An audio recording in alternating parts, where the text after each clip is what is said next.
Welcome to mid day debate. నా పేరు రహీం. ముందుగా హెడ్. ఏపీలో వైసీపీ ప్రధాన ప్రతిపక్ష హోదా ఉంటుందా ఉండదా? జగన్ ప్రతిపక్ష నేతగా ఉంటారా ఉండరా? ఇది ఇప్పుడు రాష్ట్రంలో సర్వత్రా చర్చనీయాంశంగా మారింది. ఎమ్మెల్యేల ప్రమాణ స్వీకారం రోజున సభలో తన పట్ల వ్యవహరించిన తీరుపై అసంతృప్తి వ్యక్తం చేస్తూ స్పీకర్కు వైసీపీ అధినేత జగన్ లేఖ రాశారు. మంత్రుల తర్వాత తనతో ప్రమాణ స్వీకారం చేయించకుండా పద్ధతులు విరుద్ధమని తెలిపారు. దీన్ని బట్టి చూస్తే ప్రతిపక్ష నాయకుడి హోదా ఇవ్వకూడదని ముందుగానే నిర్ణయించున్నారంటూ విమర్శించారు. అంతేకాదు, ప్రతిపక్ష హోదా ఇవ్వాలంటే 10% సీట్లు ఉండాలని చట్టంలో ఎక్కడా లేదని లేఖలో ప్రస్తావించారు జగన్. అసలు ఇంతకీ ప్రతిపక్ష హోదా విషయంలో ఉన్న నిబంధనలేంటి? ఈ లెక్కన వైసీపీ ప్రతిపక్ష హోదా వస్తుందా రాదా? ప్రధాన ప్రతిపక్షం లేకుంటే ఏపీలో రానున్న రోజుల్లో పరిస్థితులు ఎలా ఉండనున్నాయి? వీటిపైన ఇవాళ మిడ్ డే డిబేట్లో చర్చిద్దాం.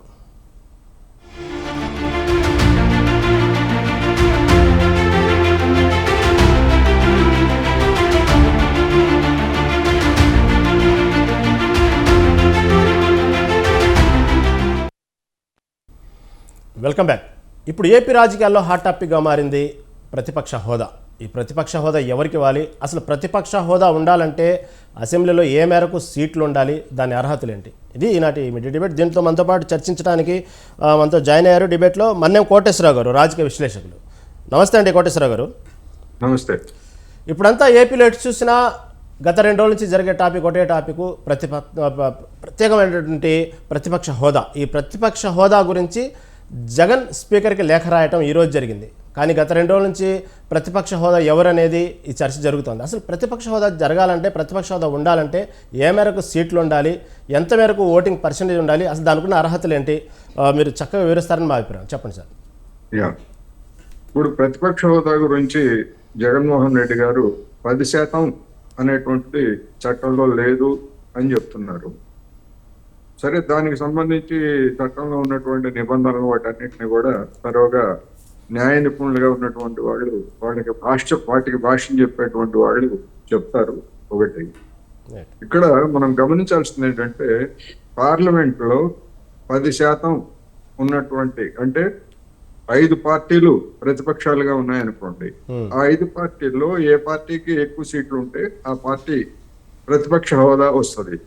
ఆ ప్రతిపక్ష హోదా రావాలంటే కనీసం 10% సీట్లు ఉండాలి. ఆ 10% సీట్లు ఉన్నటువంటి పార్టీ గుర్తింపు పొందినటువంటి అఫీషియల్ అపోజిషన్ గా ఉంటుంది. అఫీషియల్ అపోజిషన్ అంటే దానికి ఒక క్యాబినెట్ ర్యాంకు, లేకపోతే ఇతరత్ర ఫార్మాలిటీస్, లేకపోతే ప్రోటోకాల్, ఇలాంటివన్నీ కూడా కొన్ని ఉంటాయి.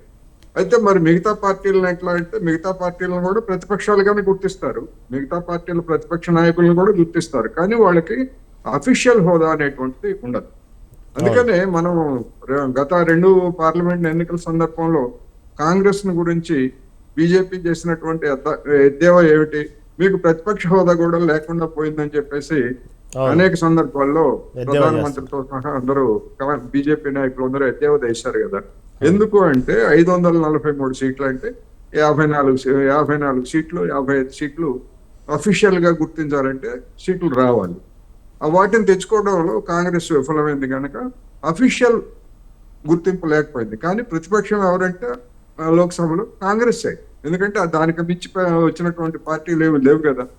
అందుకని ఏదైనా స్పీకర్ మాట్లాడాల్సి వస్తే కాంగ్రెస్ పక్ష నాయకుడిని ప్రతిపక్షం తరఫున మాట్లాడిస్తారు. అదే విధమైనటువంటి పద్ధతి, సాంప్రదాయాలు రాష్ట్రాల శాసనసభలు కూడా ఉన్నాయి. ఇప్పుడు జగన్మోహన్ రెడ్డి గారు లేవనెత్తినటువంటి అవసరం ఏంటి, ఆ 10% అనేటువంటిది ఎక్కడ ఉన్నది అనేటువంటి ప్రశ్న. ఇప్పుడు పార్లమెంటరీ సాంప్రదాయంలో 2 రకాల పద్ధతులు ఉంటాయి. అది బ్రిటన్ పార్లమెంట్ లో కానివ్వండి, లేకపోతే ఇతర దేశాల పార్లమెంట్ లో కానివ్వండి, మన దేశంలో ఉన్నటువంటి పార్లమెంట్ లో కూడా కొన్ని సాంప్రదాయాలు అనేటువంటి వాటిని పాటిస్తున్నారు, కొన్ని నిబంధనలు అనేటువంటివి ఉన్నాయి. అందువల్ల జగన్మోహన్ రెడ్డి గారికి సాంప్రదాయాలు కానివ్వండి లేదా నిబంధనలు కానీ స్పష్టత కనుక ఉండేట్లయితే నాకు ప్రతిపక్ష హోదా ఎందుకు ఇవ్వరు అని చెప్పేసి చట్టబద్ధమైనటువంటి సవాల్ చేసేటువంటి హక్కు ఉంది. ఎక్కడ రాజ్యాంగంలో కానీ లేదా చట్టసభల నిబంధనలో కానీ ప్రతిపక్షం హోదాకి 10% అనేటువంటి నిబంధన లేదు అని అంటున్నారు కదా. ఆయన ప్రతిపక్ష నాయకుడిగానే గుర్తిస్తారు. ఆయన అడుగుతున్నది ఏంటి, అఫీషియల్ ప్రతిపక్ష హోదా. అఫీషియల్ ప్రతిపక్ష హోదా అంటే క్యాబినెట్ ర్యాంక్ ఇట్లాంటివన్నీ వస్తాయి. అటువంటిది నాకు నిరాకరిస్తున్నారు అని చెప్పేసి అంటున్నారు కనుక దాని గురించి అవసరమైతే హైకోర్టు సుప్రీంకోర్టు సలహా తీసుకోవచ్చు. ఎందుకంటే రాజ్యాంగ బెంచ్లు ఉంటాయి దానికి సంబంధించినటువంటి. ఎందుకంటే గడిచినటువంటి 5 సంవత్సరాల్లో జగన్మోహన్ రెడ్డి గారు లేవనెత్తినటువంటి అనేక న్యాయపరమైనటువంటి వివాదాల్లో సుప్రీంకోర్టు అనేక స్పష్టతలు ఇచ్చింది. ఎందుకంటే ఎన్నికల సమయంలో ఎన్నికల కమిషనరే సుప్రీంగా ఉంటారు, ఆయన ఆదేశాలే సుప్రీం తప్ప ముఖ్యమంత్రిగా ఉన్నటువంటి వాళ్ళు కూడా వాళ్ళకి లోబడి ఉండాల్సిందే అనేటువంటిది సుప్రీంకోర్టు ఇచ్చినటువంటి తీర్పు.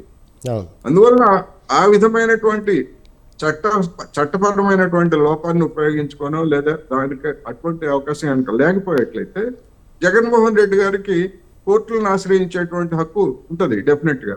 దానికి కోర్టులు చట్టాన్ని లేదా రాజ్యాంగాన్ని వాటన్నిటిని కూడా పరిశీలించి ఇది తప్పు ఇది ఒప్పు అని చెప్పేసి స్పీకర్ కి సజెస్ట్ చేసేటువంటి అవకాశాన్ని కూడా ఉంటది. ఎందుకంటే రాజ్యాంగానికి భాష్యం చెప్పేది సుప్రీంకోర్టు తప్ప మరొకటి కాదు.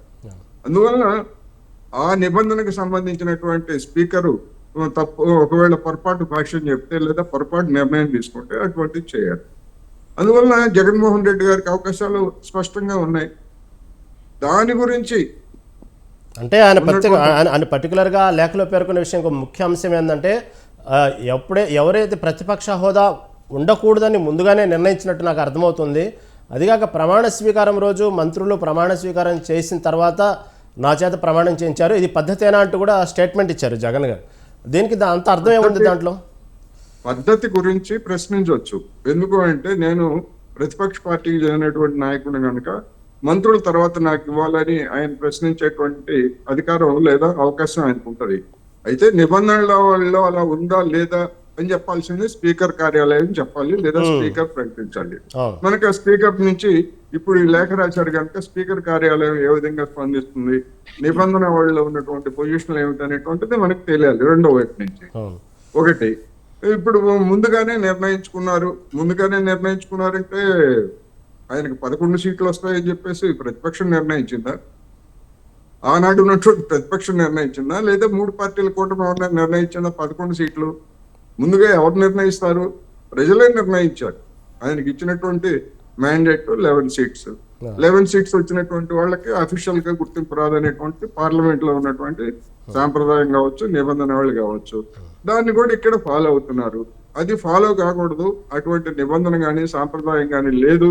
నాకు అఫీషియల్ గుర్తింపు. అంటే కోటేశ్వర గారు ఇది ప్రమాణ స్వీకారం చేయించే విషయంలో ఏమైనా ప్రోటోకాల్ ఉండిద్దండి? అంటే మంత్రుల తర్వాత వీళ్ళు చేయాలి, లేకపోతే ప్రతిపక్ష హోదా ఉన్న వాళ్ళకి ఈ టైంలో చేయాలని ఏమన్నా ఉంటాయా ప్రోటోకాల్స్ ప్రకారం? అంటే మంత్రుల తర్వాత నాకు చేయించాలని గట్టిగా చెప్తున్నారు ఆయన. అందుకని నాకు తెలిసినంత వరకు అటువంటి లేవు.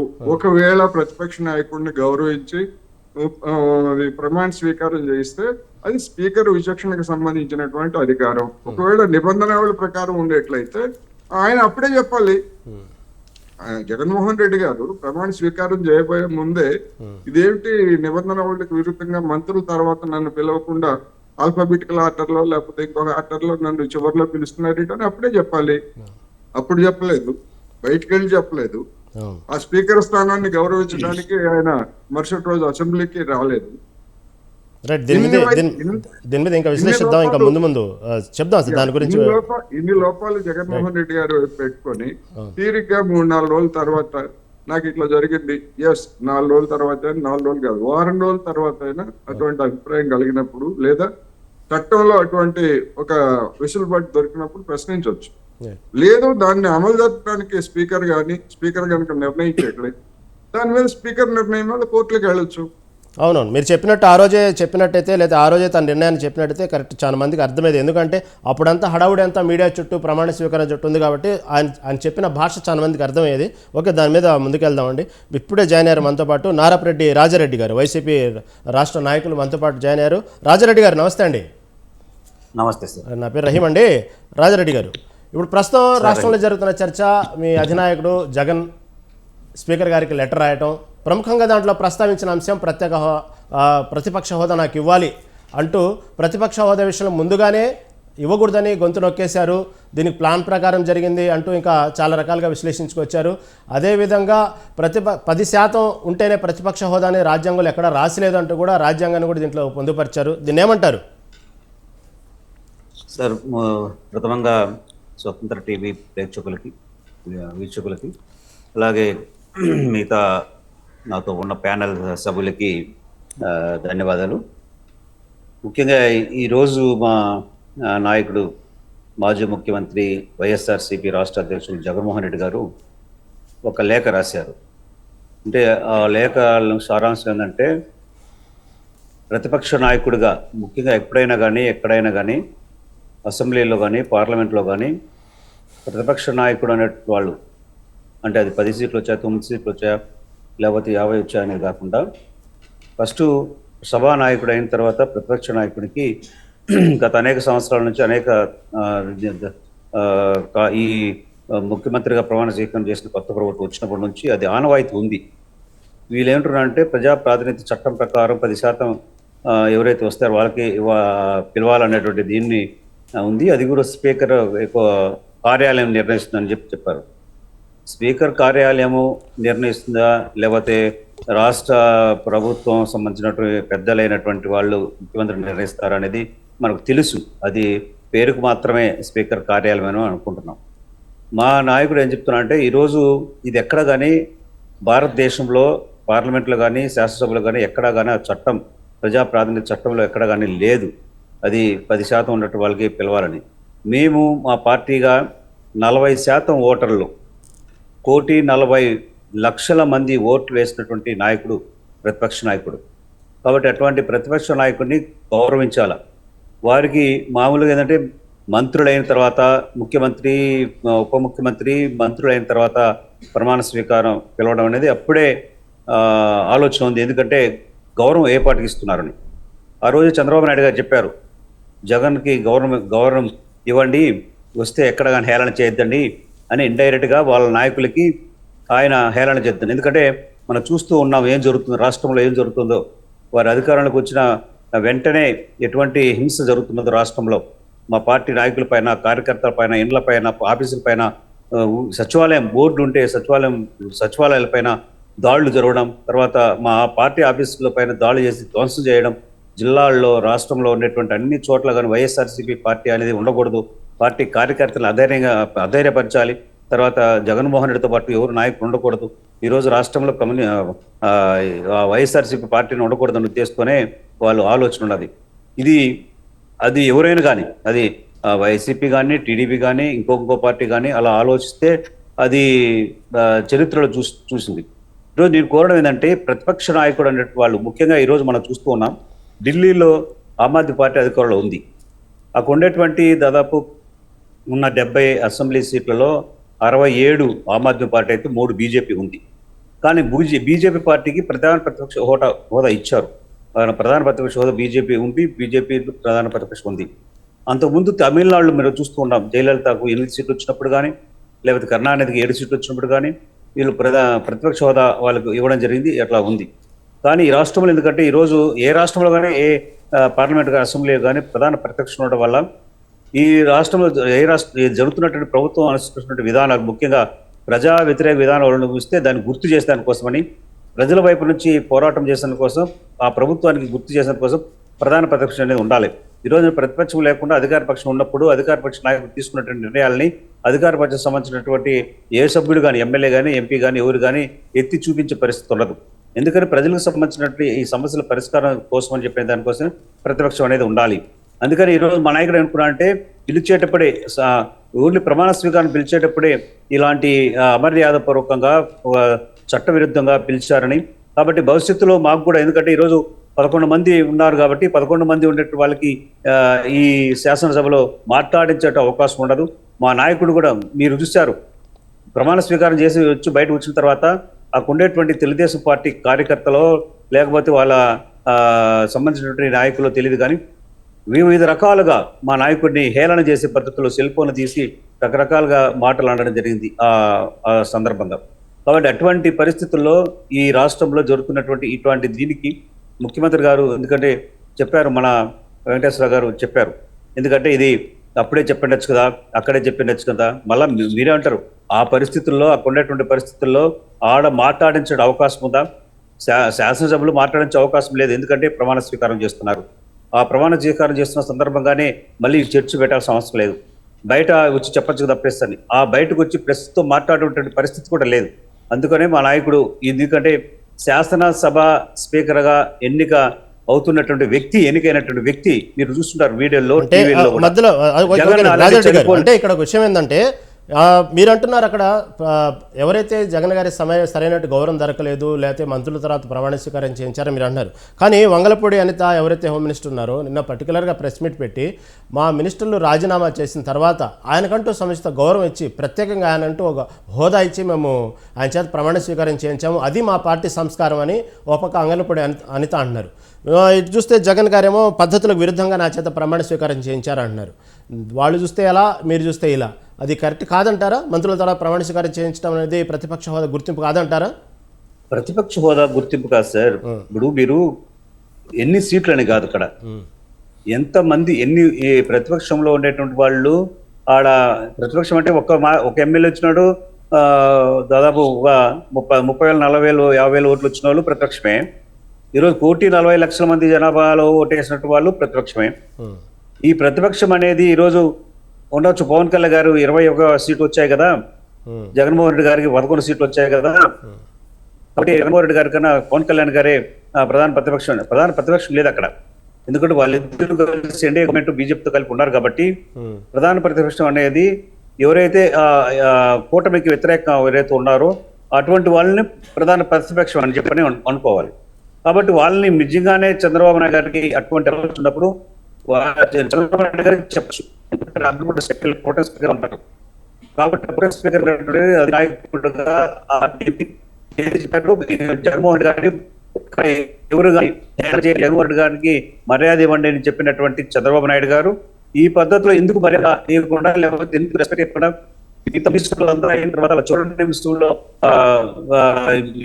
నాయకుడు పిలవడం అనేది చంద్రబాబు గారికి తెలియాలి. ఎందుకంటే అందుకే మేము కూడా స్పీకర్ ఎన్నికైనటువంటి అయ్యన్న గారు గతంలో చూసాం.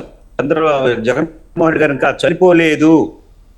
చనిపోలేదు, ఆయన ఇంకా రాజకీయంగానా లేకపోతే భౌతికంగానా అనే పద్ధతిలో చనిపోలేదు, ఆయన చంపేయాలి అనే పద్ధతిలో చెప్పినటువంటి ఒక వ్యక్తిని మళ్ళీ ఈయన వచ్చి అట్లాంటి ఆయన ఈ కార్యక్రమంలో స్పీకర్గా ఎన్నికైతున్న సందర్భంగా ఆ స్పీకర్గా ఎన్నికైనటువంటి వ్యక్తి మనం చూస్తూ ఉన్నాం.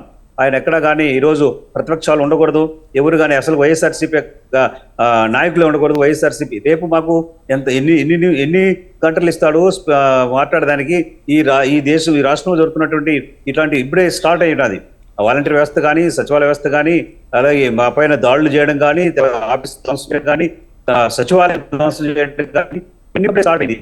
ఎందుకంటే ధ్వంసంతో మా వాళ్ళు చెప్పారు, ప్రజావేదిక ధ్వంసం చేసి జగన్మోహన్ రెడ్డి గారు ధ్వంసం చేశారు, ధ్వంస పాలన చెప్పినటువంటి వారు ఈరోజు ప్రజావేదిక అనేది ప్రభుత్వ సంస్థ అయితే ఈరోజు ప్రైవేట్ సంస్థలు, ప్రైవేటు ఇండ్ల పైన, ఆస్తుల పైన, మా పార్టీ ఆఫీసుల పైన ధ్వంసానికి ఆయన అటువైపున ప్రమాణ స్వీకారం చేస్తున్నారు లేదో, ఇటువైపు అప్పుడే ధ్వంస రచన ప్రారంభించారు.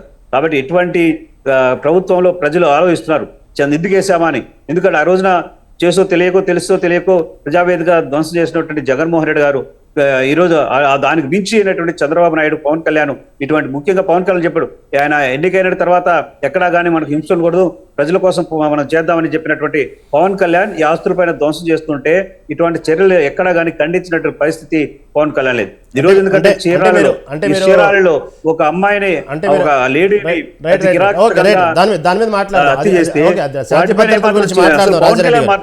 పవన్ కళ్యాణ్ మాట్లాడు, మినిస్టర్ గా ఉన్నటువంటి నాయకులతో మాట్లాడాలి. పవన్ కళ్యాణ్ ఏమాత్రం అంటే అయ్యన్న పాత్రుడు వీడియో ఏదైతే ఉందో ఇందాక మీరు చెప్పినట్టు జగన్ కేవలం ఓడిపోయాడే కానీ చనిపోలేదు అని ఆయన మాట్లాడిన ఒక వీడియో, అంటే ఆయనతో వచ్చిన గెస్ట్ మాట్లాడిన వీడియో లీక్ అయింది అంటున్నారు. దాన్ని బట్టే మీరు స్పీకర్ ప్రమాణ స్వీకారానికి మీ పార్టీ అటెండ్ అవ్వలేదా, లేకపోతే వేరే కారణాలు ఏమైనా ఉన్నాయా? అంటే మీ పార్టీ ఎప్పుడు చూసినా మా ముస్లిమ్స్, మా మైనార్టీస్, మా బడుగు, మా బలహీన వర్గాలు అనేటువంటి మీ పార్టీ ఒక బడుగు బలహీన వర్గం సంబంధించిన అయ్యన్న పాత్రుడు స్పీకర్ ప్రమాణ స్వీకారాన్ని మీ పార్టీ ఎందుకు అటెండ్ కాలేదని అడుగుతున్నటువంటి అధికార పార్టీ అడుగుతున్నారు. ఏమంటారు దీన్ని? మన ఇక్కడ అయ్యన్న పాత్రుడు అనేటువంటి అతన్ని స్పీకర్ గా తెలుగుదేశం పార్టీ, జనసేన, బీజేపీ పార్టీల సపోర్ట్ చేసినటువంటి ఆయన్ని అయ్యన్న పాత్రుని స్పీకర్ గా పెట్టారు. కానీ అదే స్పీకర్ గా పెట్టేటువంటి ఇంకో దళితులు పెట్టింటే కానీ మన నాయకుడు పోయినటువంటి పరిస్థితి కాదు. అక్కడ అయ్యన్న పాత్రుడు అనేటువంటి ఒక వ్యక్తి విషపూరితమైనటువంటి మాటలు మాట్లాడుతూ ఈ రాష్ట్రంలో తెలుగుదేశం పార్టీ లేకపోతే జనసేన బీజేపీ మా కూటమి తప్ప వేరే పార్టీ ఉండకూడదు. ఆ నాయకుడిని ఆయన మాట్లాడిన విధానం ఎలా మీరు చూస్తుంటారు. వేరే నాయకుడు మాట్లాడిన ఆయన నాయకుడు ఆయన చాలేదు ఇంత చంపాలనే పద్ధతిలో మాట్లాడుతుంటే ఒక నాయకుడు చెప్తుందో ఒక ఉండేటువంటి శాసనసభలోనే శాసనసభలోనే జరగవచ్చు. పరిస్థితులు ఉన్నాం. మేము ఇటు నుంచి అసెంబ్లీకి పోతామా, అసెంబ్లీని తిరిగి నాయకుడు వస్తాడనేది కూడా అబద్ధతా భావంతో మా పార్టీగా మా నాయకులుగా ఉంటారు. అందుకనే ఇప్పుడు శాసనసభ నాయకుడు చంద్రబాబు నాయుడు గారు ఇటువంటి మరి ఎందుకంటే ఈ 5 సంవత్సరాల పాటు పరిపాలన చేసేటప్పుడు ఆ పరిపాలన చేస్తున్నారు ఆయన ఏదైతే సూపర్ 6 అనేటువంటి ఇచ్చినటువంటి పథకాలను వాటిపైన కాన్సన్ట్రేషన్ చేయకుండా ఆ ఇన్ని పక్కన పెట్టేసి ఈరోజు వైఎస్ఆర్సీపీ సంబంధించినటువంటి పార్టీ ఆఫీసులు, వైఎస్ఆర్సీ నాయకులు, వైఎస్ఆర్సీపీ దాడుల గురించి మళ్ళీ చర్చిద్దామండి. రాజారెడ్డి గారు దాడుల గురించి, ప్రస్తుతం జరుగుతున్న రాష్ట్రం దాడుల గురించి ఇంకా ముందు చర్చిద్దాం. కోటేశ్వరరావు గారు చెప్పండి. అంటే అయ్యన్న పాత్రుడి వీడియో ఏదైతే ఉందో కోటేశ్వరరావు గారు, ఆ వీడియో రిలీజ్ అయిన మాట వాస్తవమే, అందరూ చూశారు. ఏదైతే జగన్ ఓడిపోవడం జరిగింది కానీ చనిపోలేదు అంటూ అక్కడికి వచ్చిన ఒక అతను ఎవరైతే అభినందించడానికి వచ్చిన వ్యక్తి చెప్పిన వీడియో, దానికి అయ్యన్న పాత్రుడు కూడా మాట్లాడిన వీడియో ఒకటి బయటకు రావటం, దానివల్లే మేము ప్రమాణ స్వీకారానికి అటెండ్ కాలేదంటూ వైసీపీ నాయకులు చెప్తున్నారు. వాస్తవంగా ఎన్నికలకు ముందు వరకు, అంటే ఎన్నికలు కాదు ప్రమాణ స్వీకారం ముందు వరకు కూడా ఒక వ్యక్తి ఒక మాట్లాడే వీడియోలు కావును ఏదైనా కానివ్వండి, ఒక వ్యక్తికి ఒక ప్రత్యేక గుర్తింపు ఇచ్చి ప్రమాణ స్వీకారం చేయించి ఆ సీట్లో కూర్చోబెట్టిన తర్వాత అతని వ్యక్తిగత జీవితాన్ని ఆపాదించి చూడవచ్చా? ప్రమాణ స్వీకారంగా అటెండ్ అవ్వకపోవడం ఎంతవరకు కరెక్ట్ అంటారు? దీన్ని ఏమంటారు? ఇప్పుడు అయ్యన్న పాత్రుడు కానీ లేకపోతే వైసీపీ నాయకులుగా ఉన్నటువంటి వాళ్ళు కానీ వాళ్ళందరూ కూడా నోరు బార వేసుకొని నోరు పట్టని బూతులు, అత్యంత హీనమైనటువంటి భాషని ఉపయోగించినటువంటి వాళ్ళు, అటువంటి భాషను ఉపయోగిస్తామంటే సంతోషించినటువంటి వాళ్ళు అసెంబ్లీలో కానీ బయట కానీ వీళ్ళందరినీ ఆంధ్రప్రదేశ్ జనం చూశారు. అందువలన ఈ పూర్వ రంగంలో చూసినప్పుడు అయ్యన్న పాత్రుడు గారు అటువంటి కామెంట్ చేసి ఉండకూడదు, డెఫినెట్ గా చెప్తున్నాను. ఎందుకంటే ఒక ముఖ్యమైనటువంటి బాధ్యతాయుతమైనటువంటి పదవికి ఎన్నికైన తర్వాత ప్రైవేట్ గా కానీ లేకపోతే ఇంకో విధంగా కానీ అటువంటి ప్రకటన చేసి ఉండకూడదు. అయితే ఇక్కడ ఆయన అసెంబ్లీ స్పీకర్ స్థానం నుంచి ఏం మాట్లాడుతున్నారు, ఏం యాక్షన్ చేస్తున్నారు, ఏ విధంగా ప్రవర్తిస్తున్నారు అనేటువంటిది ఒక గీట్రాయిగా చూడాలి నా అభిప్రాయం ప్రకారం. అయితే మరి గత స్పీకరు తమ్మినేని సీతారాం గారు స్పీకర్ గా ఉంటూనే బయట ఆయన చేసినటువంటి కామెంట్స్, ఆయన చేసినటువంటి విమర్శలు, రాజకీయపరమైనటువంటి విమర్శలు, వాటికి ఏం చెప్తారు వైసీపీ నాయకులు? ఇవాళ అయ్యన్న పాత్రుడు గారిని తప్పుపడుతున్నారు. నేను కూడా చెప్తున్నా, అటువంటి ప్రవర్తన స్పీకర్లుగా ఉన్నటువంటి వాళ్ళకి తగకూడదు, ఉండకూడదు అని మళ్ళా చెప్తున్నాను. మరి అదే విధంగా జగన్మోహన్ రెడ్డి గారి పాలనలో మంత్రులుగా ఉన్నటువంటి వాళ్ళు చంద్రబాబు నాయుడు గారిని లేకపోతే పవన్ కళ్యాణ్ గారిని లేదా తెలుగుదేశం వాళ్ళని నోరు బట్టని బూతులతోటి 5 సంవత్సరాల పాటు మార్చి ఒకళ్ళు అలసిపోతే ఇంకోళ్ళు అన్నట్టుగా తిట్టా ఉంటే, ఎప్పుడైనా జగన్మోహన్ రెడ్డి గారు కానీ లేదా వైసీపీ ప్రతినిధులు కానీ ఇలాంటి భాష ఉపయోగించకూడదు, ఇది సంస్కారం కాదు అని చెప్పినటువంటి పాపాన్ని ఏమన్నా పోయారా? పోలేదు. అందువలన స్పీకర్గా అయ్యన్న పాత్రుడు గారు ఎట్లా ఉంటారనేటువంటిది గీట్రాయిగా తీసుకోవాలి తప్ప ప్రైవేట్ గా చేసినటువంటి సంభాషణలు అది అన్అఫిషియల్. ఎవరైనా వీడియో తీసి పంపించవచ్చు, లేదా వీడియో ఆడియో తీసి పంపించవచ్చు, అది వేరే అంశం. అయినా కానీ నేను చెప్తున్నాను కదా, ఇందాక చెప్పాను, అన్అఫిషియల్ గా కానీ ఇంకో విధంగా కానీ ఆ విధమైనటువంటి కామెంట్ అయ్యన్న పాత్రుడి నుంచి రాకూడదు అనేది నేను మళ్ళా చెప్తున్నాను. అదేవిధంగా జగన్మోహన్ రెడ్డి గారు వెంటనే ఎందుకు స్పందించలేదు అంటే అక్కడ ఉన్నటువంటి పరిస్థితులు అట్లా ఉన్నాయి అని చెప్తున్నారు. అసలు జగన్మోహన్ రెడ్డి గారికి మీడియాతో మాట్లాడే ధైర్యం ఉందా అని నేను అడుగుతున్నాను. 5 సంవత్సరాల్లో ఎప్పుడైనా మీడియా విలేకరుల సమావేశం పెట్టారా? విలేకరుల సమావేశాన్ని ఆయన ఫేస్ చేశారా? చేయలేదు. అటువంటి ధైర్యం ఆయనకి ఇప్పటికీ లేదని నేను చెప్తున్నా. ఎందుకంటే గడిచినటువంటి 5 సంవత్సరాల అనుభవం ఆధారంగా నిజానికి అటువంటి ఒక విధంగా చెప్పాలంటే ఆయన ఒక గిరిగేసుకొని మీడియాకి దూరంగా లేకపోతే ఈ విధమైనటువంటి యాక్టివిటీస్ దూరంగా ఉన్నటువంటి వ్యక్తి ఇవాళ తనకు అన్యాయం జరిగిందని చెప్పేసి మీడియా దగ్గరకు వచ్చి మాట్లాడాలంటే ఏం మాట్లాడతారు? మీడియా అడిగే ప్రశ్నలకు ఆయన దగ్గర సమాధానాలు లేవు. అందుకని లేదు, ఒకవేళ మీడియాని ఫేస్ చేసేటువంటి ధైర్యం లేదు, వదిలేద్దాం. నరేంద్ర మోడీ గారు అందరికంటే లీడర్ గా ఉన్నాడు. 10 ఏళ్ళు అధికారంలో ఉండి ఇంతవరకు ఒక్క ప్రెస్ కాన్ఫరెన్స్ కూడా పెట్టినటువంటి ప్రపంచ చరిత్రని సృష్టించినటువంటి ప్రపంచ నాయకుడే. అందుకని ఆయన బాటలో జగన్మోహన్ రెడ్డి గారు నడిచారు, రాబోయే రోజుల్లో కూడా నడుస్తారు. అది వేరే అంశం. ఇక్కడ ఒకవేళ ఇప్పుడు చేసినటువంటి ప్రకటనని పులివెందుల్లో 3 రోజుల పాటు ఆయన పర్యటించారు, తర్వాత బెంగళూరు వెళ్ళారు. తీరిగ్గా ఎన్ని రోజుల తర్వాత ఈ విధమైనటువంటి దాన్ని ప్రకటన రూపంలో ఎందుకు చేస్తున్నారు, లేఖ రూపంలో లేదా ప్రకటన రూపంలో అనేటువంటి ప్రశ్న. అందుకని నేను ముందే చెప్పాను, ఆ విధంగా లేవనెత్తేటువంటి హక్కు జగన్మోహన్ రెడ్డి గారికి ఉంది. నిబంధనావళి ఇప్పుడు సాంప్రదాయాలు అన్నారు, సాంప్రదాయాలని పాటించవచ్చు లేదా పాటించకపోతే దాన్ని పాటించాలని డిమాండ్ చేసేటువంటి హక్కు ఎవరికీ లేదు. ఒకటి స్పష్టంగా చెప్తున్నా.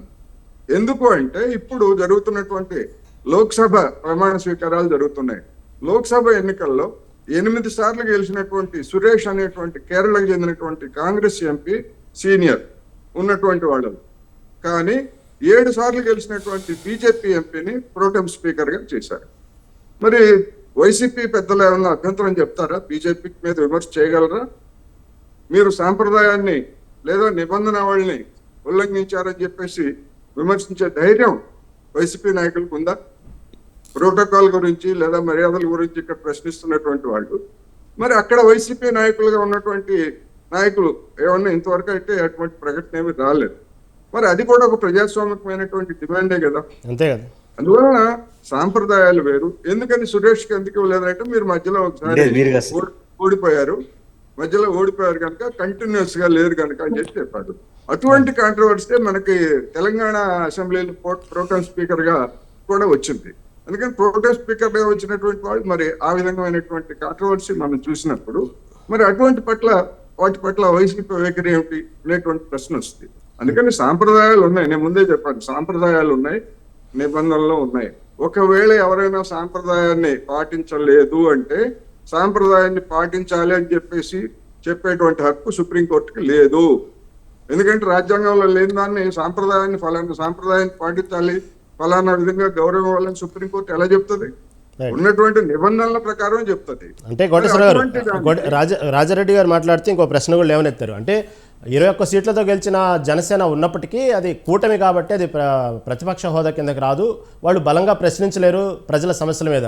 కాబట్టి ప్రజల సమస్య మీద పోరాడాలి, ప్రశ్నించాలంటే ఒక ప్రతిపక్ష హోదా ఉండాలి కదా, ప్రతిపక్షం ఉండాలి కదా అన్నారు. ఉన్నటువంటి జనసేన ప్రతిపక్ష పార్టీ అని ఎవరు చెప్పారు?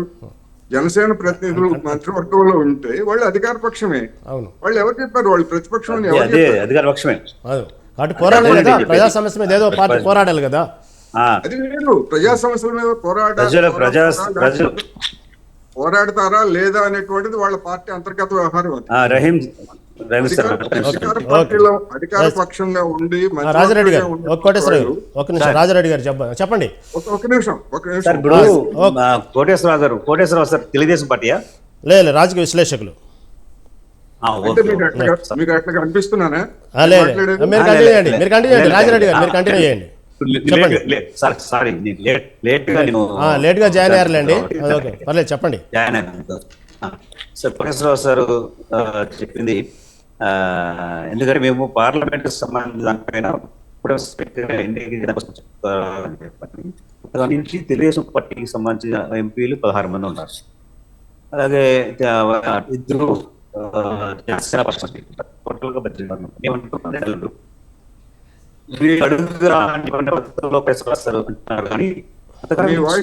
రాజారెడ్డి గారు, మీ నెట్వర్క్ ఏదో ప్రాబ్లం ఉన్నట్టుంది, మీరు చెప్పే మంచి సందేశం డిస్టర్బ్ అవుతుంది, క్లారిటీ డిస్టర్బ్ అవుతుందండి. మధ్య మధ్యలో కొన్ని మాటలు మిస్ అవుతున్నాయి. ఇప్పుడు వస్తుందండి? Correct, continue. ఇప్పుడు వస్తుంది, చెప్పండి. ఇప్పుడు 4 మంది ఎంపీలు వాళ్ళు ఎప్పుడు కలిగితే 18 మంది ఉంటారు. ఈ 18 మంది ఆడతారా? మీ వాయిస్ క్లారిటీ లేదండి రాజారెడ్డి గారు, మీ వాయిస్ క్లారిటీ లేదు. మీరు చెప్పే చాలా వాల్యుబుల్ మెసేజ్ అందకుండా పోతుంది, డిస్టర్బ్ అవుతుంది బాగా. మైక్ దగ్గరగా పెట్టుకోండి,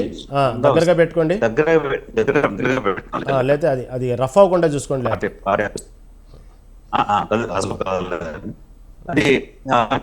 ఒకసారి హెడ్ ఫోన్స్ తీసి ట్రై చేస్తారా? ఒకసారి హెడ్ ఫోన్స్ తీసి ట్రై చేస్తారా? బాగా డిస్టర్బ్ అవుతుంది. మీ వాయిస్ బ్రేక్ అవుతుంది, స్పీడ్ బ్రేక్ లాగా వస్తుంది. ఇప్పుడు మాట్లాడండి.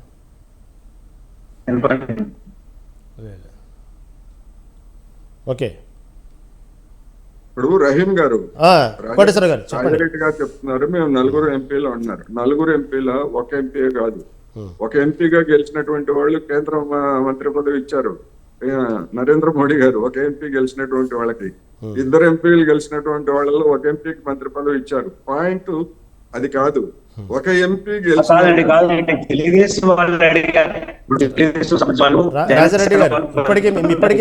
ఇప్పటికీ అలాగే ఉంది, ఆ నెట్వర్క్ సరిగా లేదు. ఒకసారి ఈపీ అన్న హెడ్ ఫోన్స్ అన్న తీసి ట్రై చేయండి ఒకసారి. కంటిన్యూ చేయండి కోటేశ్వర గారు. ఇప్పుడు తెలుగుదేశం ఎట్లా చేసింది లేకపోతే జనసేన ఎట్లా చేసిందని కాదు నేను అడుగుతాను. వైసీపీ ఒక రాజకీయ పార్టీగా వైసీపీ వైఖరి అనేటువంటిది ఇక్కడ ముఖ్యం. తెలుగుదేశం తప్పు చేసిందా ఒప్పు చేసిందా, తెలుగుదేశం సందర్భం వచ్చినప్పుడు తెలుగుదేశం మీద నా అభిప్రాయం నేను చెప్తాను, అది పాయింట్ కాదు. ఇక్కడ చర్చ వచ్చినప్పుడు వైసీపీ వైఖరి అనేటువంటిది ప్రశ్న. తెలుగుదేశం ఎట్లా చెప్తుంది? ఎన్డీఏ కూటమిలో భాగంగా ఉన్న తర్వాత వాళ్ళు ఏం మాట్లాడతారు ఆ ప్రభుత్వం మీద? కాదండి, ఇప్పుడు చెప్పారు కదా 16 మంది ఉండే వాళ్ళు చెప్పచ్చు కదా అడుగుతున్నాయి. తెలుగుదేశం జనసేన వైసీపీ కదా సార్. ఓకే సారీ అండి రాజారెడ్డి గారు, ఆ నెట్వర్క్ మీరు చెప్తున్న మాట క్లారిటీ అర్థం కావట్లేదు. కోటేశ్వర గారు అర్థం కావట్లేదు అది మీరు ఏం చెప్తున్నారనేది, బ్రేక్ అవుతుంది వాయిస్. ఓకే కోటేశ్వర గారు ఒక ఇందాక కొన్ని గంటల క్రితం నల్లమిల్లి రామకృష్ణారెడ్డి ఎవరైతే బీజేపీ ఎమ్మెల్యే ఉన్నారు, నల్లమిల్లి రామకృష్ణారెడ్డి ఒక స్టేట్మెంట్ ఇచ్చాడు. కాంగ్రెస్ పార్టీలో విలీనం చేయడానికి జగన్ ట్రై చేస్తున్నాడని, అదేవిధంగా బెంగళూరు వెళ్ళడానికి కూడా కారణం అదే అని, అక్కడ డీకే శివకుమార్తో కలిశారని, షర్మిలాని కాంగ్రెస్ నుంచి బయటకు పంపిస్తే దానికి సంబంధించిన పగ్గాలను మేము తీసుకుంటాం, కాంగ్రెస్లో విలీనం అవుతాం అని చూస్తున్నారని, శివకుమార్ని కలిశారంటూ నల్లమిల్లి ఒక స్టేట్మెంట్ ఇచ్చాడు. అలాంటి వాతావరణం కనిపిస్తుంది అంటారా రాష్ట్రంలో? ఇప్పుడు బీజేపీకి చెందినటువంటి ఆదినారాయణ రెడ్డి అనుకుంటాను, గడప జిల్లా ఎమ్మెల్యే, ఆయన కూడా బహిరంగంగా చెప్పాడు మొత్తం వైసీపీ వాళ్ళందరూ ఎంపీలు ఎమ్మెల్యేలు వీళ్ళందరూ కూడా బీజేపీలో చేరడానికి మొత్తం మంత్రాలు జరుపుతున్నాడు. వైఎస్ మిథున్ రెడ్డి ఆ విధంగా మంత్రాలు జరుపుతున్నాడు.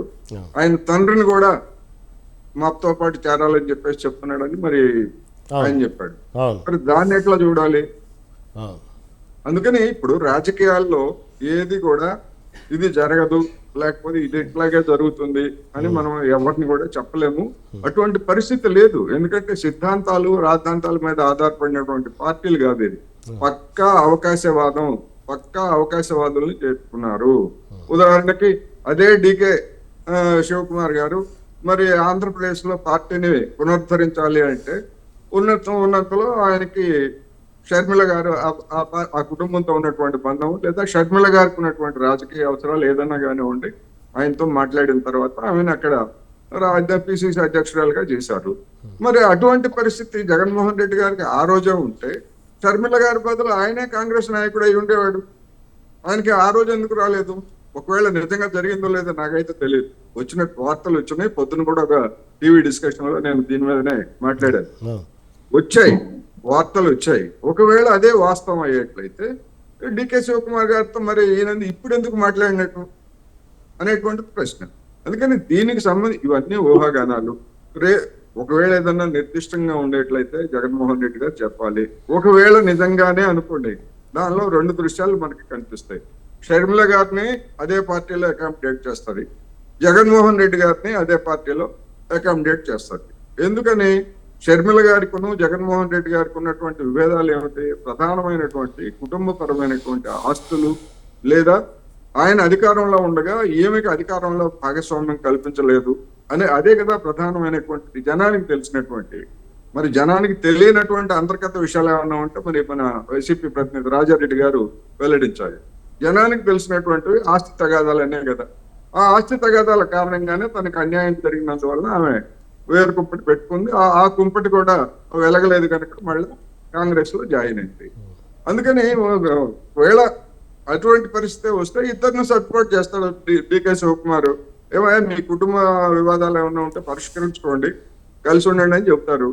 ఒకవేళ అది జరిగితే మేమిద్దరం పరిష్కరించుకున్నాం, ఇప్పుడు మా ఇద్దరికి ఎలాంటి విభేదాలు లేవు, మా అన్నే నేనున్నటువంటి పార్టీలోకి వచ్చాడు కనుక నా దారిలోనే ఆయన నడిచాడు కనుక నాకేం అభ్యంతరం లేదని చెప్పేసి షర్మిల గారు చెప్పారనుకోండి, అప్పుడు సమస్య ఏముంటుంది? సమస్య ఎక్కడుంది? వాళ్ళిద్దరికి క్లాష్ వచ్చేది ఎక్కడుంది? అందువలన ఏం జరుగుతుంది ఏంటనేటువంటిది ఊహాగానాల మీద మనం అభిప్రాయాలు చెప్పలేం, కానీ అవును ఏం జరిగినా ఆశ్చర్యం లేదు అవును. అనేది మాత్రం నేను ఈ సందర్భంగా ఏదైనా జరగచ్చు, రాజకీయాల్లో ఎప్పుడైనా ఏదైనా జరగచ్చు. ఇది జరిగింది జరగదంటానికి లేదు, గుర్రం ఎగరవచ్చు అన్నట్టు.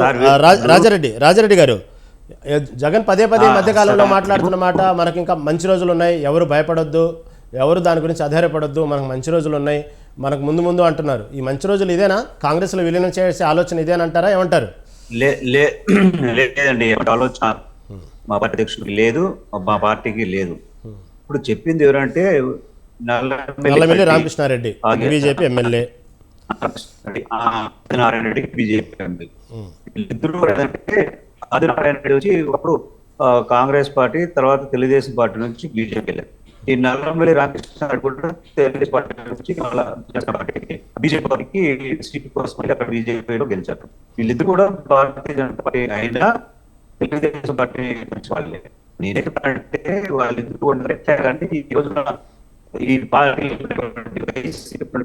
నాయకులకి జగన్ అపోహ పుట్టించాలి, తర్వాత ఇటువంటి మళ్ళీ కాంగ్రెస్ పార్టీ పోవడం వల్ల ఈ పార్టీలో చాలా మంది కార్యకర్త నాయకులు పార్టీ నుంచి బయట చేస్తుంటే భారతీయ జనతా పార్టీ కాదు, భారత పార్టీ కాదు, అక్కడ తెలుగుదేశం పార్టీలో తప్ప అవసరం లేదు.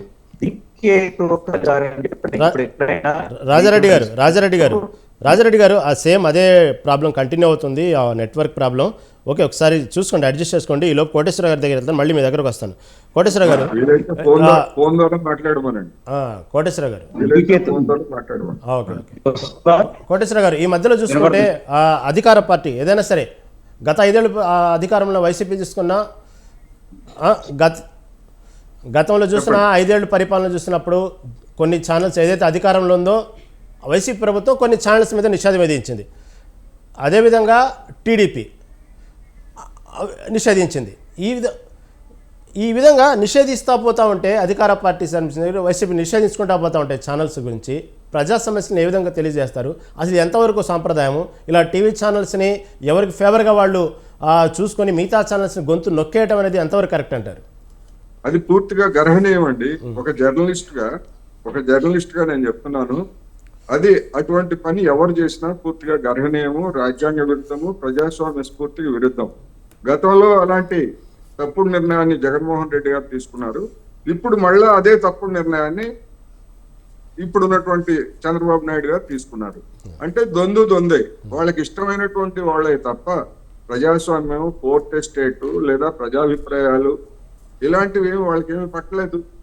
ఆ విధమైనటువంటి వైఖరి ఉన్నటువంటి వాళ్ళు కొన్ని ఛానల్స్ ని, కొన్ని పత్రికల్ని మేము నిషేధిస్తాము అని చెప్తున్నటువంటి వాళ్ళు మీడియాతో మాట్లాడే ధైర్యం ఎలా ఉంటుందంటే వాళ్ళకి?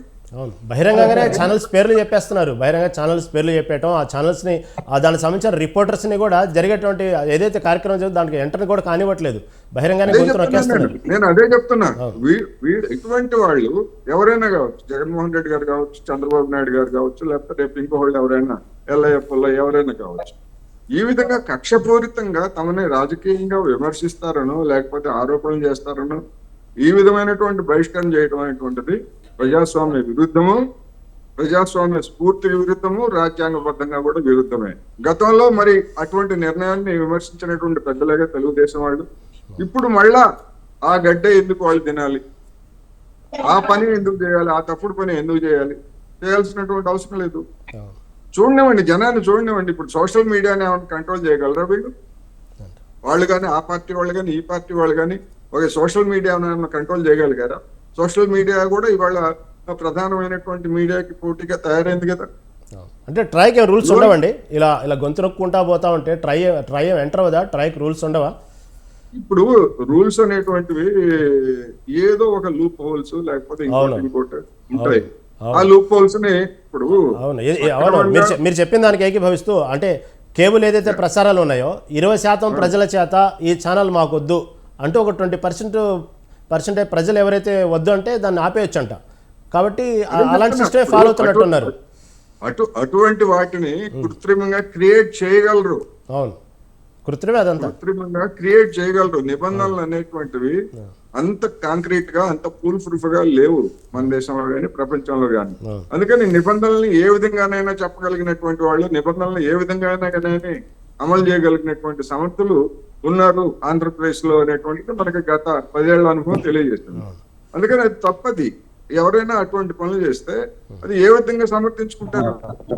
చాలా తప్పదు. అవును, ఈ విధంగా పోటీ పడి ఆ అధికారం ఉన్నప్పుడు ఆ పార్టీ కొన్ని ఛానల్స్ నిషేధించి, ఇప్పుడు వచ్చిన అధికార పార్టీ ఇంకో ఛానల్ నిషేధించి, ఇలా మీరు చెప్పినట్టు దొందుగానే కనబడితే ఎలా?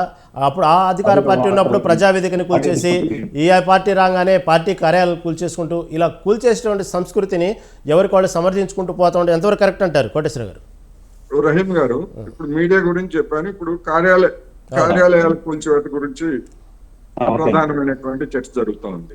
ఇప్పుడు తెలుగుదేశం గాని లేదా వైసీపీ గాని అధికారంలో ఉన్నప్పుడు మంత్రివర్గ తీర్మానాల ద్వారా లేకపోతే విధానాల ద్వారా కొన్ని నిబంధనలు పెట్టి పార్టీలకి కార్యాలయాల కోసం భూములు కేటాయించిన మాట వాస్తవం. తెలుగుదేశం కూడా తీసుకుంది, అందులో నో డిస్ప్యూట్. అదే విధంగా తెలంగాణలో కూడా అటువంటి భూములు పార్టీలకి ఇచ్చారు. ఈ ఇచ్చినటువంటి భూముల్లో నిర్మాణాలు చేయాలంటే ఏ పార్టీకైనా, ఏ వ్యక్తికైనా, ఏ సంస్థకైనా కొన్ని నిబంధనలు పాటించాలి. ఆ నిబంధనలు పాటించారా లేదా అనేటువంటిది ఇవాళ వివాదాస్పదం అవుతా ఉంది. గతంలో మన వైసీపీ పెద్దలు ఏం చెప్తున్నారు? ఈ 3-4 రోజుల నుంచి మంగళగిరిలో నిర్మించినటువంటి తెలుగుదేశం కార్యాలయం కూడా, దానికి కూడా పర్మిషన్ లేదు, అయినా మేము ఏమన్నా కూల్చామా? మా కార్యాలయాన్ని ఎందుకు కూల్చాలి అని చెప్పేసి అడుగుతున్నారు. నేను ఒకటే అడుగుతున్నా రెండు పార్టీల వాడిని. నేను ఇంతకుముందు కూడా చెప్పాను, ఇప్పుడు కూడా చెప్తున్నా. అంటే మీరు అధికారంలో ఉంటే మీరు అడ్డగోలుగా వ్యవహరించడం, వాళ్ళు అధికారంలో ఉంటే వాళ్ళు అడ్డగోలుగా వ్యవహరించడం. ఇది ప్రజల సొమ్ము, ప్రభుత్వం ఏర్పాటు చేసినటువంటి నిబంధనలు. మీరు వాళ్ళు ఇది రెండు పార్టీలు కుమ్మక్కయి ప్రజల ఆస్తుల్ని ఈ విధంగా దుర్వినియోగం చేయటం, నిబంధనలను ఉల్లంఘించుకోవటం, దానికి ఒకరినొకరిని సహకారం చూపించుకోవడానికి మీకున్నటువంటి నైతిక పరమైనటువంటి హక్కు ఏమిటని నేను అడుగుతున్నాను. మేము వాళ్ళని కూల్చలేదు కదా, మాది వీళ్ళు ఎందుకు కూల్చాలి? ఏ హక్కుతో అడుగుతారండి? ఎందుకు కూల్చలేదు మీరు? సుప్రీంకోర్టు క్వశ్చన్ పక్కన ఒక విలేజ్ లాంటి ఒక సముదాయాన్ని కడితే అనేక అంతస్తుల భవనాలని, అది నిబంధనలకు విరుద్ధంగా ఉంది, దాన్ని కూల్చివేస్తారా లేదా అని చెప్పేసి దాన్ని కూల్చివేయించారు. ఢిల్లీలో కూడా అదే విధమైనటువంటి కూల్చివేతల్ని సుప్రీంకోర్టు అమలు చేయించింది. అంటే నిబంధనలకు ఉల్లంఘించడం పార్టీలకు ఉన్నటువంటి హక్కు. అట్లా ఈ వాదన ఎక్కడి నుంచి తెచ్చారో, ఏ రాజ్యాంగం నుంచి తెచ్చారో తెలియదు. అవునండి కోటేశ్వర, ఇది కూడా వాస్తవం అండి. అర్థం కాదు. ఎందుకంటే సరే ఈ పార్టీ వచ్చినప్పుడు కూల్చారా, ఆ పార్టీ వచ్చినప్పుడు కూల్చారా, నిబంధనల విరుద్ధం అంటే కట్టేదాకా అక్కడ ఉన్న అధికారులు ఏం చేస్తారో అర్థం కాదు, మున్సిపల్ అధికారులు ఏం చేస్తారో అర్థం కాదు. సడన్గా గవర్నమెంట్ మారంగానే వాళ్ళు కూడా రూల్స్ అంటారు, రూల్స్ బ్రేక్ అంటారు, కాగితాలు చేస్తారు. కట్టే వరకు ఏం చేస్తారో అర్థం కాదు. దాని గురించి చర్చిద్దామండి. రాజారెడ్డి గారు, జగన్ ఓడిపోయిన తర్వాత దాదాపుగా పులివెందుల పర్యటన కానివ్వండి, ఇటు పక్క పర్సనల్గా కార్యకర్తలు ఫోన్ చేసి కానివ్వండి, అధైర్యపడొద్దు, చాలా మనకు మంచి రోజులు ఉన్నాయంటూ ఒక పక్క చెప్తున్నారు. ఒక పక్క స్టేట్మెంటు మీ పార్టీ సంబంధించిన నాయకులు ఇటు బీజేపీలోకి వెళ్ళడానికి రెడీగా ఉన్నారని, కొంతమంది టీడీపీలో వెళ్ళడానికి రెడీగా ఉన్నారంటూ కూడా వార్తలు వస్తున్నాయి. జగన్ ఇంత ధైర్యం నూరిపోస్తున్నప్పుడు కూడా కార్యకర్తల్లో ధైర్యం కనబడుతుంది, నాయకుల్లో ధైర్యం కనబడట్లేదు. ఏమంటారు సార్? మేము ఈ పార్టీ పుట్టిందే కూడా పోరాటాలతో. ఇది ఫస్ట్ తెలిసిన ఆయన పార్టీ పెట్టిన వెంటనే ఎక్కడగానే వెంటనే మేము సీఎం కాల. మా పాదయాత్రలు చేశారు, అలాగే మా ఓదార్పు యాత్రలు చేశారు, ఎండలు తిరిగారు, 3000 కిలోమీటర్లు తిరిగినటువంటి ఇది మా అధ్యక్షుడు.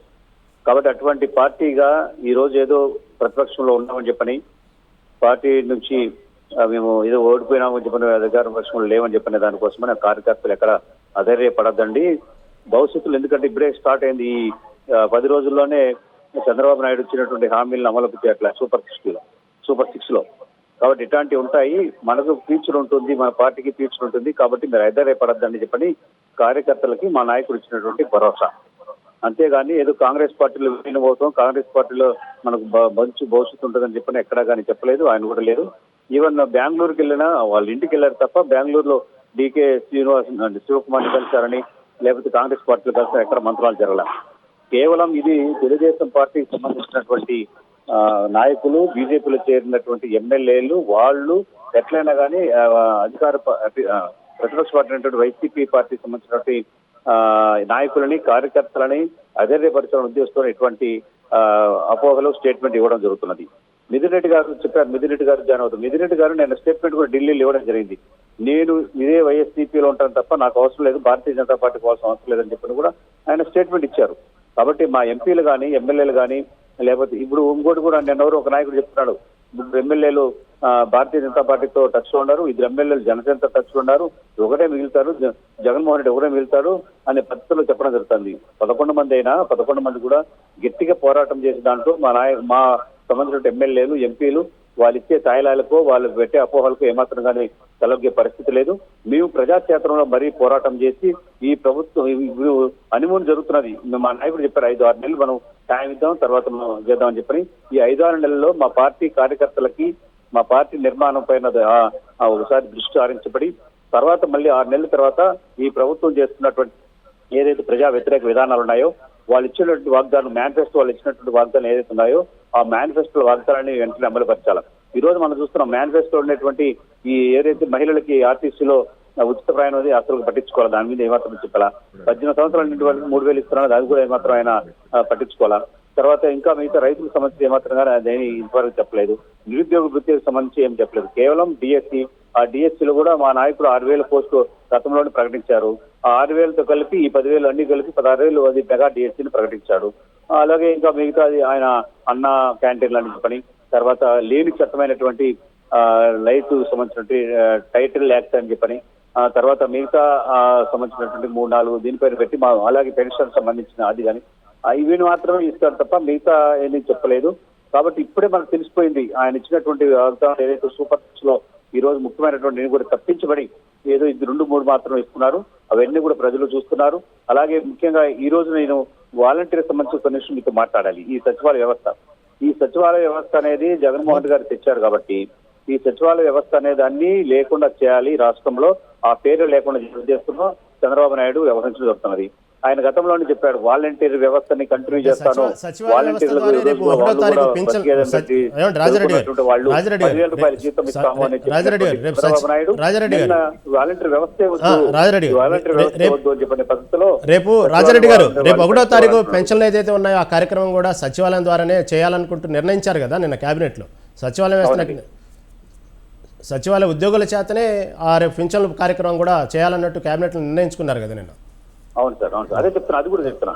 ఈ రోజు 1,40,000 మందిని సచివాలయ ఉద్యోగస్తులుగా ఏపీపీఎస్సీ ద్వారా అలాగే డిఎస్సీ డిస్ట్రిక్ట్ సెలక్షన్ కమిటీ ద్వారా తీసుకోవడం జరిగింది. ఆ తీసుకున్న వాళ్ళలో దాదాపు ఇప్పుడు 1,40,000లో దాదాపు 20,000 మంది డ్రాప్ అవుట్ అయ్యారు. వేరే ఉద్యోగాలకునో వేరే పనులకునో 1,20,000 1,10,000 మంది మాత్రమే ఈ రాష్ట్రంలో ఈ రోజున సచివాలయ ఉద్యోగస్తులు ఉన్నారు. వాళ్ళలో కూడా ఒక్కొక్క సచివాలయానికి 5 మంది, ఒక సచివాలయానికి 7 మంది, అట్లా ఎక్కువ ఉన్న సచివాలయానికి 10 మంది ఉన్నారు. ఈ వాలంటీర్లు దాదాపు 2,70,000 మంది పైగా ఉన్నటువంటి వాలంటీర్లు చేసే పని ఈ రోజు 1,10,000 మంది మాత్రమే చేయాలని చెప్పి అంటున్నారు.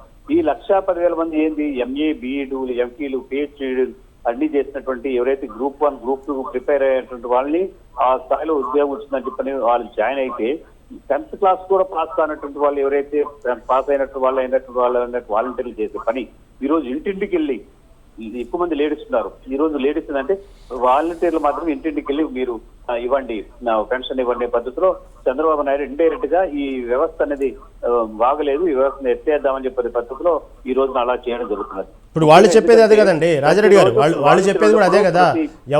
ఎవరైతే వాలంటీర్లు ఉన్నారో మీరు చెప్పే వ్యవస్థ ఏదైతే ఉందో రాజారెడ్డి గారు మీరు చెప్పేది ఏదైతే ఉందో వాలంటీర్ల వ్యవస్థ ఏదైతే ఉందో వాళ్ళని వినియోగించుకోకుండా చేసింది మీ పార్టీ వాళ్ళే. ఎవరైతే వాలంటీర్లు బలవంతంగా రాజీనామాలు చేయించారంటూ కొంతమంది వాలంటీర్లు కొడాలి నాని మీద కేసు పెట్టడం కూడా జరిగింది. అప్పట్లో నిజంగానే లక్షల మంది వాలంటీర్లని రాజీనామా చేయించాల్సినంత అవసరం మీ పార్టీకి ఏమొచ్చిందంటే అధికార పార్టీ ప్రశ్న. ఇప్పుడు అదే వాలంటీర్లు చెప్తారు నిజం ఎవరైతే, ఎందుకంటే కేసు ఎవరు పెట్టించారు, తెలుగుదేశం పార్టీ వాళ్ళు కేసు పెట్టించారా? ఎందుకంటే కేసు పెట్టండి, మీరు కేసు పెట్టి ఉద్యోగాలు ఇస్తామని చెప్పినటువంటి తెలుగుదేశం పార్టీ వాళ్ళకి ఈ వాలంటీర్ వ్యవస్థ లేదు కాబట్టి వాలంటీర్లే పెట్టారు, బలవంతంగా మా చేత రాజీనామా చేయించారు. లేకపోతే వాళ్ళు స్వచ్ఛందంగా వాళ్ళు చేశారు. 1,00,000 మంది వరకు, దాదాపు 1,00,000 మంది వరకు చేశారు. ఇంకా 1,40,000 మంది ఇప్పుడు ఈరోజు ఉన్నారు. కానీ ఈ 1,40,000 స్వచ్ఛందంగా చేస్తే చంద్రబాబు క్యాంప్ ఆఫీస్కి వెళ్ళి, అమరావతికి వెళ్ళి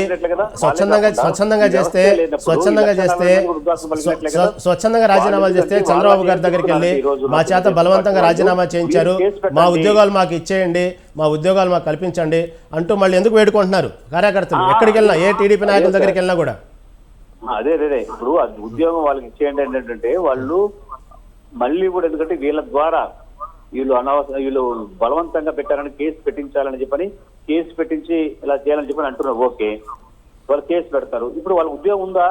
ఇస్తారా? ఉన్న వాళ్ళకైనా ఉద్యోగం ఇస్తారా? అసలు వ్యవస్థే లేదంటున్నారు. ఎందుకు అబద్ధాలు చెప్పారు? 10,000 రూపాయలు వాలంటీర్ వ్యవస్థ ఉంటుంది, మేము 10,000 రూపాయలు ఇస్తాం. ఎలక్షన్ ముందు ప్రతి ఊరు తిరిగినప్పుడు కూడా వాలంటీర్ వ్యవస్థ పైన, ఎందుకంటే గతంలో పవన్ కళ్యాణ్ చెప్పారు, ఈ వాలంటీర్ ప్రతి ఇంటికి వేసి 32,000 మంది మహిళల్ని ఉమెన్ ట్రాకింగ్ చేశారని చెప్పినటువంటి పవన్ కళ్యాణ్. అలాగే చంద్రబాబు నాయుడు కూడా ప్రతి ఇంటికి పోతారు, ప్రతి ఇంట్లో మగవాళ్ళు లేనప్పుడు ఆడవాళ్ళకి రకరకాలు చేస్తారని చెప్పినటువంటి చంద్రబాబు నాయుడు తర్వాత మళ్ళీ కూడా వ్యతిరేకత వస్తుందని చెప్పని, ఈ వాలంటీర్ వ్యవస్థ మంచిదే, ఈ వాలంటీర్ అందరినీ కూడా మేము పెట్టుకుంటాము, వీళ్ళందరికీ 10,000 రూపాయలు 5,000 రూపాయలు జీతం సరిపోదు, 10,000 రూపాయలు జీతం పెంచుతాము, ఇది ప్రారంభం మాత్రమే, ఇంకా మరింత ఎక్కువ ఇస్తామని చెప్పినటువంటి చంద్రబాబు నాయుడు అలాగే పవన్ కళ్యాణ్ ఈ రోజు వాలంటీర్ వ్యవస్థ పైన వాలంటీర్ ఇచ్చారు. తర్వాత వాలంటీర్ వ్యవస్థ మళ్ళీ ఇప్పుడు ఎలక్షన్ దగ్గరకు వచ్చేటప్పటికి అదే వాలంటీర్స్ కూడా చాలా మంది కూడా మళ్ళీ వాళ్ళు కూడా వస్తే మనకు జీతం 10,000 రూపాయలు జీతం ఇస్తారని ఉద్దేశిస్తున్నారు. చాలా మంది కూడా ఈవెన్ రాజీనామా చేయలేదు, ప్లస్ వైఎస్ఆర్ కాంగ్రెస్ పార్టీకి పనిచేయాలి, చంద్రబాబు నాయుడు గారు పని చేయించుకున్నారు. కానీ అటువంటి వ్యవస్థను ఇప్పుడు ఎందుకు రద్దు చేస్తున్నారు? వాలంటీర్ వ్యవస్థను రద్దు చేయాలి, ఏం చేయాలనుకుంటున్నారు? ఈ రోజు సచివాలయ వ్యవస్థని ఉంచాలనుకుంటున్నారా, లేకపోతే సచివాలయ వ్యవస్థను తీసేయాలనుకుంటున్నారా? ఈ ఉద్యోగులు 1,20,000 మంది ఉండేటువంటి సచివాలయ ఉద్యోగస్తులకి ఏం చేయాలనుకుంటున్నారు? ఒకసారి వాళ్ళే తెలుగుదేశం వాళ్ళే చెప్పాలి, చంద్రబాబు నాయుడు గారికి చెప్పాలి, ఉండాలా వద్దా అని చెప్పి వాళ్ళే చెప్పాలి. వాలంటీర్ వ్యవస్థ గురించి కేబినెట్ లో ఏమైనా తీసుకున్నారు, దాని గురించి డిస్కస్ చేద్దాం. కోటేశ్వరరావు గారు, ఈ వాలంటీర్ వ్యవస్థ గురించి తీసుకుంటే నిన్న కేబినెట్ మీటింగ్లో ఎవరైతే మంత్రులు ఉన్నారో, కోటేశ్వర గారు ఎవరైతే నిన్న కేబినెట్లో ఇటు జనసేన కానివ్వండి, ఇటు టీడీపీ కానీ మంత్రులందరూ కలిసి ఏదో సూపర్ 6 మీద డిస్కషన్ జరిగింది, కానీ ఏ విధంగా ల్యాండ్ టైటిలింగ్ యాక్ట్ ఏంది, మెగా డిఎస్ ఏంది, ఎలా చేయాలి, వనరులు ఎలా ఉన్నాయి, ఏ విధంగా చేసుకోవాలి, దీని మీద డిస్కషన్ జరిగిందని ప్రధానంగా ఎవరైతే వెయిట్ చేస్తున్నారో, ఎవరైతే వ్యవస్థకు అవసరమైనటువంటి వాలంటీర్ల గురించి మాత్రం ఎక్కడ నిన్న కేబినెట్లో చర్చ జరిగినట్టు కనబట్లేదు. దాని గురించి నిజంగానే కేబినెట్లో వాలంటీర్ల మీద ఒక నిర్ణయం తీసుకునే అవకాశం ముందు ఉందంటారా? నిజంగానే రాజారెడ్డి గారు చెప్పినట్టు వాలంటీర్ వ్యవస్థను స్వచ్ఛందంగా మొత్తం నిర్మూలన చేసేస్తారంటారా? ఎలా ఉండొచ్చు అంటారు ముందు మీ అభిప్రాయం? ఎన్నికలకు ముందు మేము వాలంటీర్ వ్యవస్థని కొనసాగిస్తామని చెప్పేసి తెలుగుదేశం కూటమి నాయకులు చెప్పారు. దాన్ని ఏ మేరకు అమలు చేస్తారు లేదా నిలబెట్టుకుంటారు అనేటువంటిది మనం చూడాల్సి. దాని గురించి మంత్రి చెప్పింది ఏంటి, మేము దాని గురించి చర్చించలేదు, దాని మీద ఎటువంటి నిర్ణయము తీసుకోలేదు, అంటే పాజిటివ్ గా కానీ నెగిటివ్ గా కానీ ఎటువంటి నిర్ణయం తీసుకోలేదు అని చెప్తున్నారు. అందుకని దాని మీద ఇంకా అదే కాదుగా సూపర్ 6 లేకపోతే ఇంకా అనేకమైనటువంటి వాగ్దానాల గురించి కూడా ఎవరైనా కానీ మొదటి కేబినెట్ మీటింగ్ లోనే వాటి అన్నిటి మీద తీసుకుంటారని ఎవరు ఆశించరు. అటువంటి తీసుకున్నటువంటి గనులు పెద్ద మనుషులు ఎవరు లేరు. ఓవర్ ఏ పీరియడ్ తీసుకుంటారు తప్ప ఒక్కసారిగా తెల్లవారేసరికి అలా అనుకున్నట్లయితే మరి జగన్మోహన్ రెడ్డి గారు మద్యపాన నిషేధం గురించి ఒక కమిటీని వేశారు. ఆ కమిటీకి అధ్యక్షుడిగా ఉన్నటువంటి వ్యక్తి నా ఫ్రెండే అయినా మరి ఏం చేశారు, 5 ఏళ్లలో ఏం చేశారు అనేటువంటిది అందరికీ తెలిసిందే. అందుకని అయితే ఒక ప్రతిపక్ష పార్టీగా వాళ్ళు ఏమైనా అడగచ్చు, వాళ్ళకి ఆ రైట్ ఉంది, నేనేం కాదంట్లా. రాజారెడ్డి గారు కావచ్చు, జగన్మోహన్ రెడ్డి గారు కావచ్చు, ఏమైనా మాట్లాడవచ్చు, ఏమైనా చేయొచ్చు. దాన్ని జనం ఎట్లా తీసుకుంటారు అనేటువంటిది వాళ్ళు తెలుసుకునేటువంటి అంశం. అందుకని ఏదో ఒక మొదటి కేబినెట్ మీటింగ్ లోనే మొత్తం అది జరగలేదు ఇది జరగలేదు అని ఒక రాజకీయ పార్టీగా చెప్పుకోవచ్చు. కానీ ఒక జర్నలిస్ట్ గా, ఒక విశ్లేషకుడిగా, అనేక మంత్రివర్గాలని చూసినటువంటి వ్యక్తిగా, అంటే 1వ తారీఖు పెన్షన్ల కార్యక్రమం చాలా దగ్గరలో ఉంది కాబట్టి వాలంటీర్ వ్యవస్థను వాడుకుంటారేమో, వాలంటీర్ల వ్యవస్థని దాని పునరుద్ధరణ నిర్ణయం తీసుకోలేదు కనుక ఉన్నంతలో సచివాలయ వ్యవస్థ ద్వారా చేయాలని చేస్తున్నారు. ఏం చేస్తున్నారు? సచివాలయ వ్యవస్థ దేశంలో ఎక్కడ సచివాలయ వ్యవస్థ లేదు, వాలంటీర్లు లేవు. అక్కడ మరి పెన్షన్ల పంపిణీ జరగట్లేదా? తమిళనాడులో జరుగుతుంది, కేరళలో జరుగుతుంది, అనేక రాష్ట్రాల్లో జరుగుతున్నాయి. ఎక్కడికక్కడ ఒక పద్ధతిని రూపొందించుకుంటారు. అయితే వాలంటీర్ ద్వారా అనేక మందికి అది ఉపయోగంగా ఉన్నమాట వాస్తవం, దాన్ని ఎవరు కాదంటలే. కానీ ఇక అదే సర్వస్వం, అది లేకపోతే ఇంక వాళ్ళకి పెన్షన్లు అందవు అన్నట్టుగా చిత్రించాల్సిన అవసరం లేదు. అయితే దాని మీద ప్రభుత్వం ఇంకా ఒక నిర్ణయం తీసుకునేంత వరకు కొద్ది కాలం వెయిట్ చేద్దాము. వాళ్ళే చెప్తున్నారు కదా 6 నెలల పాటు మనం ఏం మాట్లాడొద్దు అని. మరి 6 రోజులు కూడా గడవక ముందే ఎందుకని మాట్లాడుకున్నట్టు? ఒకవైపు ఏం మాట్లాడొద్దని చెప్తారు, ఒకవైపు వెంటనే అది చేయలేదు, ఇది చేయలేదు, ఆ నిర్ణయం తీసుకోలేదు, ఈ నిర్ణయం తీసుకోలేదు అని ఎట్లా చెప్తారండి? ఓకే, దాని మీద మాట్లాడండి.